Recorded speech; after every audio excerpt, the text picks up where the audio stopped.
लता और हरीश की शादी हुए 10 साल हो गए थे, लेकिन अब तक उन्हें कोई औलाद नहीं हुई थी। हरीश अपने भाई के साथ खेती-बाड़ी करता था। दिन भर काम करके शाम को जब घर लौटता, सूना-सूना घर काटने को दौड़ता। हरीश के बगल में ही उसका छोटा भाई रहता था। उसकी पत्नी मीना के 4-4 बच्चे दिन भर घर में गदर मचाए रखते थे।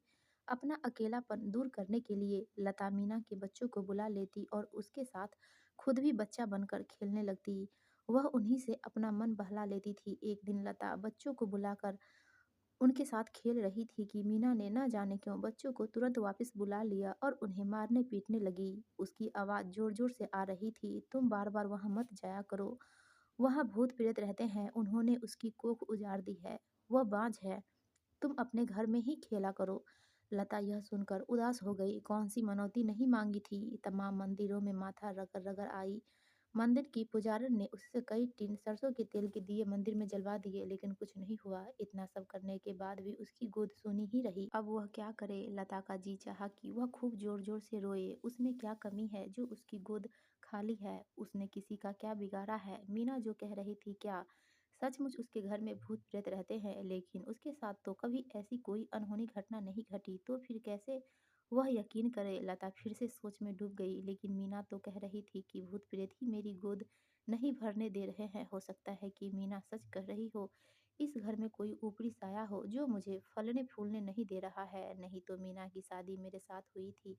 अब तक उसके 4-4 बच्चे हो गए हैं और मेरा एक भी नहीं। कुछ तो वजह है। हरीश जब खेत से लौटा तो लता ने उसे अपने मन की बात बताई। सुनकर हरीश ने उसे गोद में उठा लिया और मुस्कुराते हुए कहा, "लता, ये सब वाहियात बातें हैं, भूत-प्रेत कुछ नहीं होता। मीना अनपढ़ गँवार है, वे आँखें मूंद कर ऐसी बातों पर यकीन कर लेती है। तुम चिंता मत करो, हम कल ही अस्पताल चल तुम्हारा और अपना भी चेकअप करवा लेते हैं।" हरीश भी बच्चा नहीं होने से परेशान था। दूसरे दिन अस्पताल जाने के लिए बड़े भाई के घर गाड़ी माँगने गया। हरीश के बड़े भाई ने जब सुना कि हरीश लता को अस्पताल ले जा रहा है, तो उसने हरीश को खूब डाँटा।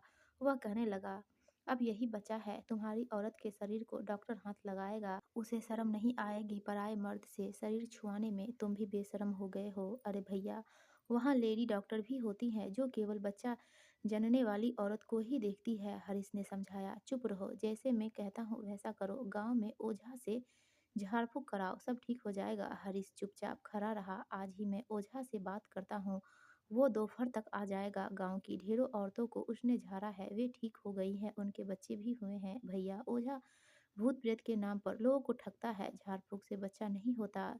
जिस्मानी कमजोरी के चलते भी बच्चा नहीं होता है, इसे केवल डॉक्टर ही ठीक कर सकता है।" हरीश ने फिर समझाया। बड़ा भाई नहीं माना। दोपहर के समय ओझा आया। हरीश का बड़ा भाई भी साथ था। हरीश उस समय खेत पर गया था। लता अकेली थी। वह लता को ऊपर से नीचे तक घूर-घूर कर देखने लगा। लता को ओझा मदारी की तरह लग रहा था। उसकी आँखों में शैतानी चमक देखकर वह थोड़ी देर के लिए घबरा सी गई। साथ में बड़े भैया थे, इसलिए उसका डर कुछ कम हुआ। ओझा ने बड़े भैया की ओर मुँह करके बोला, "इसके ऊपर चुड़ैल का साया है। यह कभी बंसवाड़ी में गई थी, पूछो इससे।" "हाँ बहू, तुम वहाँ गई थी क्या?" बड़े भैया ने पूछा। "शाम के समय गई थी मैं," लता ने कहा। वहीं इसने एक लाल कपड़े को लांघ दिया था। वह चुड़ैल का रुमाल था। वह चुड़ैल किसी जवान औरत को अपनी चेली बनाकर चुड़ैल विद्या सिखाना चाहती है। इसने लांघा है, तभी से वह इसके पीछे पड़ी है। वह इसका बच्चा होने नहीं देगी। लता यह सुनकर थर-थर काँपने लगी। "क्या करना होगा?" बड़े भैया ने हाथ जोड़कर पूछा। "पैसा खर्च करना होगा, मंत्र जाप से चुड़ैल को भगाना होगा," ओझा ने कहा। मंत्र जाप के लिए ओझा ने हवन का सामान मंगवा लिया।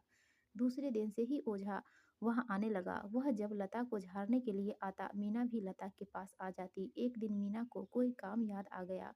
वह आ न सकी। घर में लता को अकेले देख ओझा ने पूछा, "मीना नहीं आई?" लता ने ना में गर्दन हिला दी। ओझा ने अपना काम शुरू कर दिया। लता ओझा के सामने बैठी थी। ओझा मुँह में कुछ बुदबुदाता हुआ लता के पूरे शरीर को ऊपर से नीचे तक हाथ से छू रहा था। ऐसा उसने कई बार दोहराया। लता को समझते देर नहीं लगी कि ओझा उसके बदन से खेल रहा है। उसने आव देखा न ताव एक झटके में खड़ी हो गई। यह देखकर ओझा सकपका गया। वह कुछ बोलता इससे पहले लता ने दबी आवाज में उसे धमकाया, "तुम्हारे मन में क्या चल रहा है? मैं समझ रही हूँ, तुम्हारी भलाई अब इसी में है कि चुपचाप यहाँ से दफा हो जाओ, नहीं तो सचमुच मेरे ऊपर चुड़ैल सवार हो रही है।" ओझा ने चुपचाप अपना सामान उठाया और उल्टे पैर भागा। उसी समय मीना आ गई। उसने सुन लिया कि लता ने अभी-अभी अपने ऊपर चुड़ैल सवार होने की बात कही है। वह नहीं चाहती थी कि लता को बच्चा हो। मीना के दिमाग में चल रहा था कि लता और हरीश के बच्चे नहीं होंगे तो सारी जमीन जायदाद के मालिक उसके बच्चे हो जाएंगे। हरीश के भाई के मन में खोट नहीं था। वह चाहता था कि हरीश और लता के बच्चे हो। लता को चुड़ैल अपनी चेली बनाना चाहती है। उसने यह बात गांव की औरतों के बीच खोल दी। धीरे धीरे यह बात पूरे गांव में फैलने लगी कि लता बच्चा होने के लिए रात के अंधेरे में चुड़ैल के पास जाती है। अब तो गांव की औरतें लता से कतराने लगी। लता उनसे कुछ पूछती भी तो वे उससे सीधे मुंह बात न करके कन्नी काट कर निकल जाती। पूरा गांव उसे शक की नज़र से देखने लगा। लता के बुलाने पर भी मीना अपने बच्चों को उसके पास नहीं भेजती थी। 2-3 दिन से हरीश का पड़ोसी रामू का बेटा बीमार था। रामू की पत्नी जानती थी कि लता डायन विद्या सीख रही है। वह बेटे को गोद में उठा लाई और तेज आवाज में चिल्लाते हुए हरीश के घर में घुसी। कहाँ है रे लता, डायन विद्या सीख रही है ना? ले, मेरा बेटा बीमार हो गया है, इसे तूने ही निशाना बनाया है। अगर अभी तूने इसे ठीक नहीं किया तो मैं पूरे गांव में नंगा करके नचाऊंगी। शोर सुनकर लोगों की भीड़ जमा हो गई। एक पड़ोसन कह रही थी, लता ने ही बच्चे पर कुछ किया है, नहीं तो कल तक वह भला चंगा खा पी रहा था। यह सब इसी का किया धरा है। दूसरी पड़ोसन कह रही थी, लता को सबक नहीं सिखाया गया तो वह गांव के सारे बच्चों को इसी तरह मार कर खा जाएगी। लता घर में अकेली थी। औरतों की बात सुनकर वह डर से रोने लगी। वह अपने आप को कोसने लगी, क्यों नहीं उनकी बात मानकर अस्पताल चली गई। जेठ जी के कहने में आकर ओझा से इलाज करवाना चाहा, मगर वह तो एक नंबर का घटिया इंसान था। अगर मैं उसकी चाल में फंस गई होती तो हरीश को मुंह दिखाने के लायक भी न रहती। बाहर औरतें उसे घर से निकलने के लिए दरवाजा पीट रही थी। तब तक हरीश खेत से आ गया। अपने घर के बाहर जमा भीड़ देखकर वह डर गया। फिर हिम्मत करके हरीश ने पूछा, क्या बात है भाभी, लता को क्या हुआ है? तुम्हारी औरत डायन विद्या सीख रही है। ये देखो मुन्ना को क्या हाल कर दिया है। 4 दिनों से कुछ खाया पिया भी नहीं है इसने। गुस्से से पागल हरीश ने गांव वालों को ललकारा, खबरदार किसी ने लता पर इल्जाम लगाया तो वह मेरी जीवन संगनी है, उसे बदनाम मत करो। मैं एक एक को सचमुच में मार डालूंगा। किसी में हिम्मत है तो लता पर हाथ उठाकर देख ले। इतना कहकर वह मीना का हाथ पकड़कर खींच लाया। यह सब इसी का किया धरा है।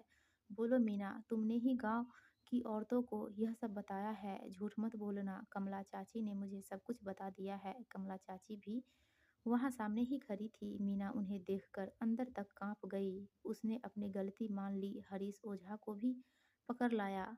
मक्कार कहीं का, तुम्हारी सजा जेल में होगी। दूर खड़े बड़े भैया की नज़रें झुकी हुई थी। वे अपनी भूल पर पछता रहे थे। दोस्तों, आपको यह कहानी अच्छी लगी तो प्लीज़ वीडियो को लाइक कीजिए और चैनल को सब्सक्राइब